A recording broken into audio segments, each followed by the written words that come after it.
failure to understand the importance of pet ownership and, more importantly, having a child and your duty to protect the child.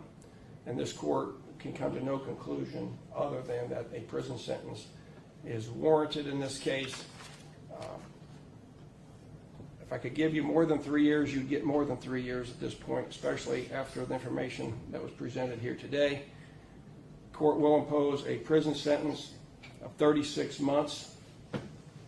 You are now what's subject to being sent to prison. Once you complete your prison sentence, you are subject to what is known as post-release controls in this case. Release controls for a period of up to 2 years on your release. That means you'll be subject to monitoring and supervision by the adult parole authority.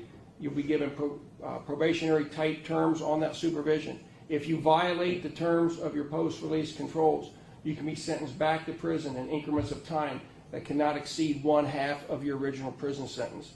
If while you're on post-release controls you were convicted of a new felony offense, you can receive an additional year in prison, or the number of months remaining on your post-release controls run consecutive to any time you get on the new felony.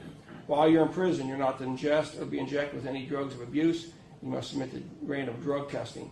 While you're in prison, I don't make any determination whether you're eligible, but you may be eligible for up to 5 days of credit toward your sentence for each month that you productively participate in educational programming, vocational training, substance abuse treatment, or other productive programming. You will receive a fine of $1,000. Court costs will be assessed in this case, and there'll be a partial assessment of attorney fees of $500. I believe you have 13 days of jail credit. Does anybody dispute that? Take on. All right, you will be awarded 13 days of credit up to the date of sentencing, which is today.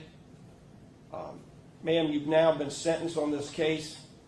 You will have a right to appeal your sentence within 30 days after the filing of the court's sentencing entry. If you cannot afford the cost of appeal, your appeal will be filed without payment. If you cannot afford a transcript, one will be provided you at no cost.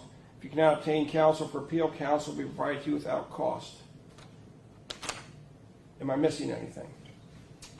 Nothing from the state judge. I think you covered it. All right. You will be remanded into custody. Anything further from the defense? All right. This matter is adjourned. Okay. Thank you.